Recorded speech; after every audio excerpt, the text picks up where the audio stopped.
গল্প শুনেছিলাম, পাক হানাদার বাহিনী যখন বাংলাদেশে অ্যাটাক করতো, ৭১ সালের ঘটনা বলতেছে, আমরা তো দেখি নাই, শুনছি আর কি। ৭১ যদি দেখতাম এতদিনে রাজাকার হয়ে যেতাম। আল্লাহ আমাদেরকে বাঁচাই দিছে, আল্লাহর মেহেরবানি, ঠিক কিনা বলেন? মন মতো হইলে মুক্তিযোদ্ধা, মন মতো না হইলে রাজাকার। কত কিছু দেখলাম এই শাহবাগের বুকে। আল্লাহ, ৭১ সালে দেখি নাই, আমরা শুনেছি।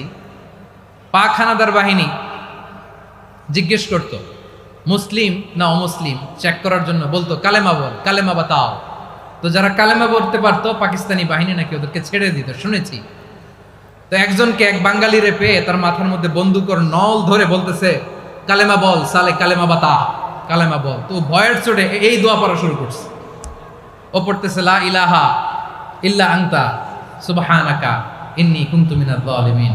পাকিস্তানি বলে সালে ইয়ে তো মুসিবত কা কালেমা হ্যায়।